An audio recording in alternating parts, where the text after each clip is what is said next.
you awake? I thought I heard you get up. Yeah, I'm awake. Sorry, I just can't sleep. Are you thinking about him? Yeah, a bit. Usually get back to sleep, my love. I'm fine. No, it's okay. What else is on your mind? I don't know. It seems weird, but I had one of the most vivid dreams of my life. I saw a fox on a snowy mountain, just looking confused and worried. Those eyes. I can't get those eyes out of my head. She was running in the windy snow, looking for something.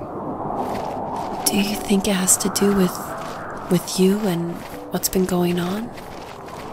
I don't know. It was just a dream, Rachel.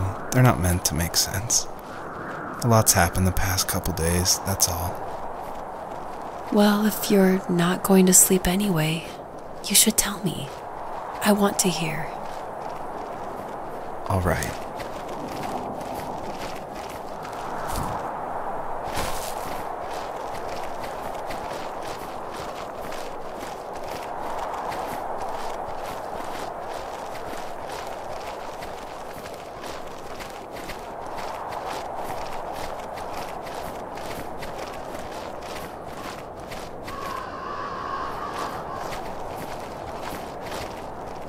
So, not far from her home, she followed that path to something unexpected.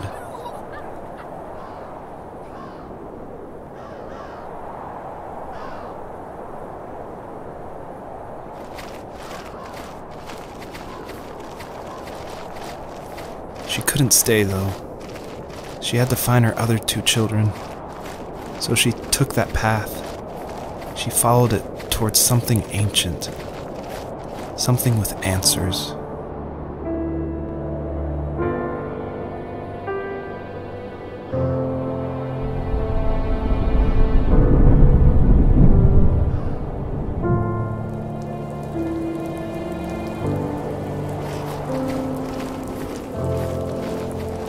The fox looked high and low, searching for any sign of her cubs. Points of light showed the way to this ancient tree. It was as if each one had a story to tell, all their own. The land was trying to tell my story, too. I felt like I was right behind her the whole time.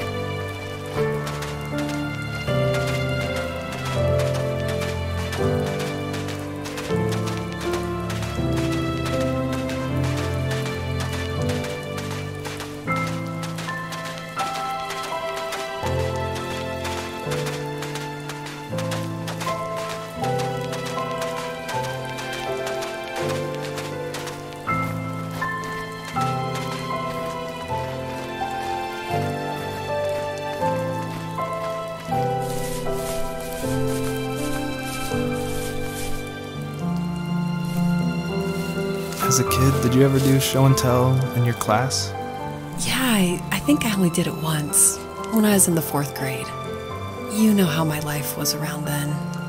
I wanted to show my class what helped pass the time and distracted me, so I brought a dozen paper cranes I had made. I think I told everyone how badly I wanted to be a bird and fly, embarrassingly enough. Don't be embarrassed. Every kid wants to fly. For me, it was another toy from my dad, a wooden boat. I remember guarding it so carefully in my hands as I walked into class. When I sat down, a group of boys immediately made fun of it. They asked which trash can I found it in, or why an ugly log was my favorite toy. When I got up, I didn't even want to tell them my dad had carved it. I said it was a joke gift my friends had given me. Kids can be so cruel. Some of them are. I shouldn't have let them get to me, but it did. It's amazing we bounced back at all.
Usually those kids would leave me alone, but somehow they could tell I was different.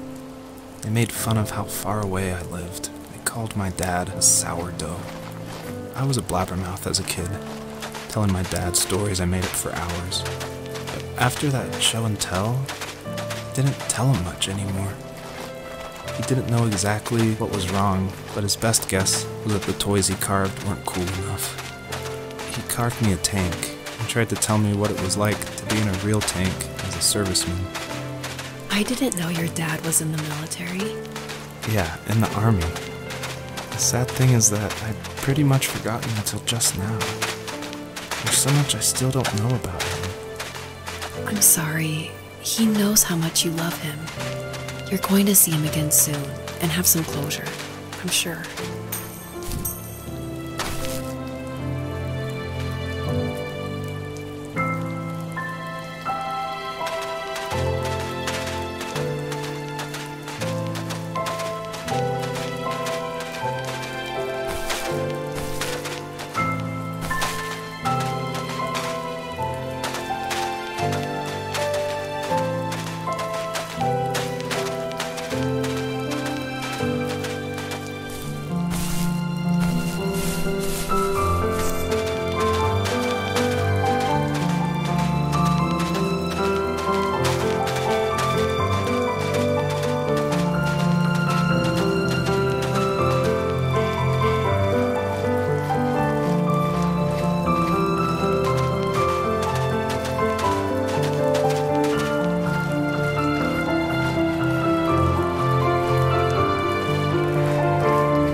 The older I got, the more I withdrew. I asked myself, why talk to anybody anyway? Why bother when I'm happy by myself? I started drawing a lot, mostly animals I saw in the woods by my home. I then imagined designing my own hideouts with things like TVs and pantries full of chips and cookies. I think that idea of leaving home and drawing blueprints started my career. I found a lot of solace in that. I'm not surprised, but I did the same thing, you know? There's something special about having a place to call your own. And now look at us. Well, if you count renting in an overpriced city.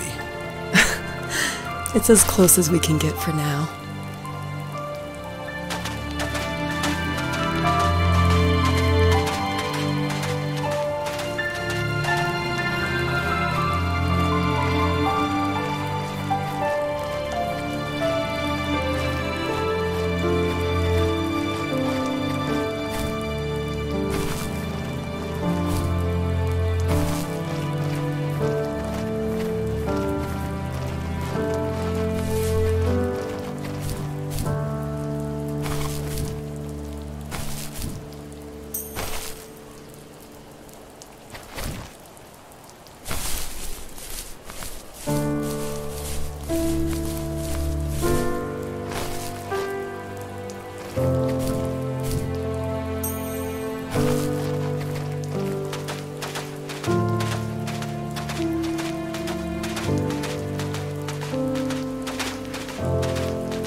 Do you remember what my dad did for a living?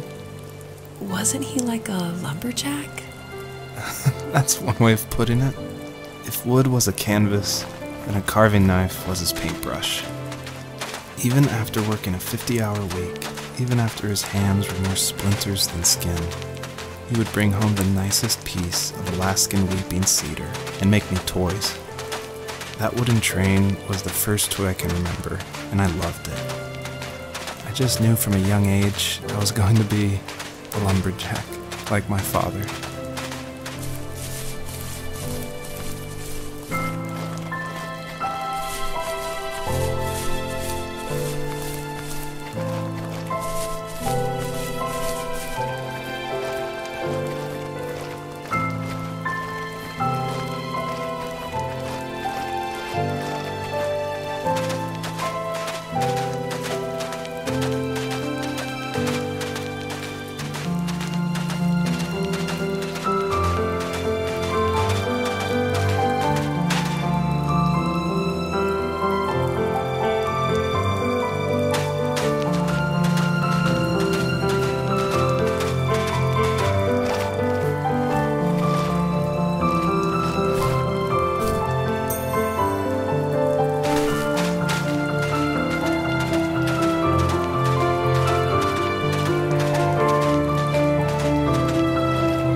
My teenage years were full of sketching, angst, and trouble.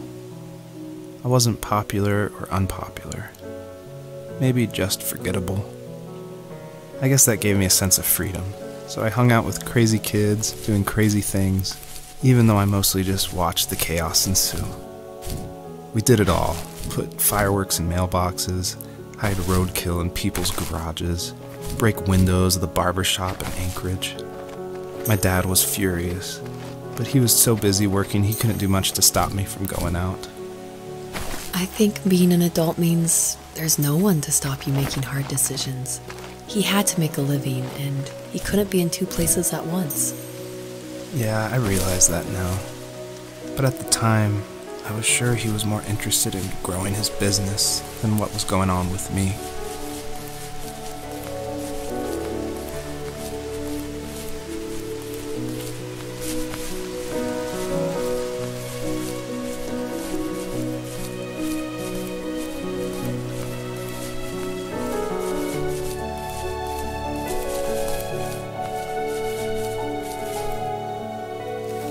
He was working another late night, and my friends were over, saying how bored they were and how they had come all the way out to my house for nothing. One of them mentioned how that old, ugly beyond belief truck was still in the garage, and how we should take it for a spin. I was only 15, so I kind of fought it for a while. The next thing I knew, we were careening around the mountain path, rocks spitting onto the sides of the cliff, while my dad's cringeworthy bluegrass blared out the speakers. I drove while my friends were in the back of that yellow and purple truck, throwing beer bottles and trash at anything remotely interesting. Felt felt like I was soaring in the air with borrowed wings. But all good things have endings. A cop outside of Eagle River pulled us over after he saw us send a bottle rocket into someone's yard. What followed was a long night of talking to disappointed adults and feeling smaller than ever.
After he drove me home from the police station, I blew up at him, saying how I never wanted to be like him, how I was going to be someone and leave that hick icebox for good.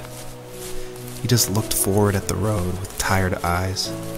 I took out that bluegrass tape from the cassette deck and chucked it out the window. In my sage teenage wisdom, I thought I had proved the ultimate point, but my dad had a different idea. He slammed the brakes, slowly bowed his head while gripping the steering wheel, and finally looked at me.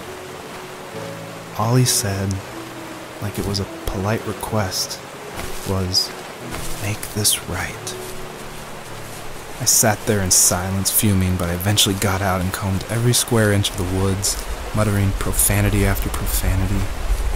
I found it 30 minutes later, near a small waterfall off the road. I went back to the truck, put the wet tape back in, and sure enough it worked. We didn't speak another word to each other the rest of the night. Wow, I knew you were a crazy teenager, but... It's hard to believe, isn't it? It surprises me too. It's like I didn't really know who that kid was back then.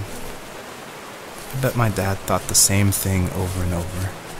It's almost like he was saying, "Make this right," to himself, more than to me.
My friends would laugh about that night and talk about how crazy it was, and I laughed along, pretending it didn't bother me. But it did. I imagined my friends growing old in the bush, unable to find that thrill in those godforsaken ice fields. It's like those mountains were a literal wall, keeping me from leaving, where all I would have to look forward to are lumber yards and evening beers. I had to climb over. That was my only goal for a long time.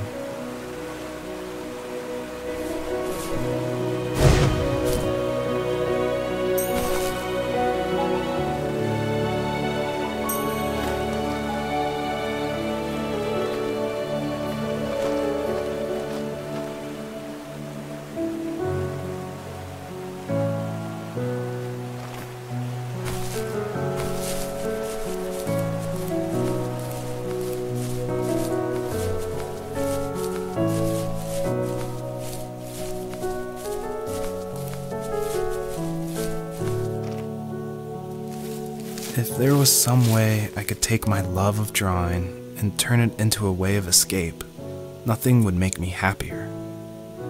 I wanted to create instead of tearing trees down. I wanted to move to the lower 48, not because I hated it there in Alaska, but I hated the idea of it. It's like all of that spite inside me had created this monster which followed me around my whole teenage years. I put so much energy into doing what others didn't expect of me. Why did I do that? There's one fact you're forgetting, though. If you didn't have that fire in you, we probably would have never met. You're absolutely right. Maybe the destination is all that matters in the end. But then why am I awake? Why am I seeing this fox go on her journey? And why can't I stop thinking about my dad?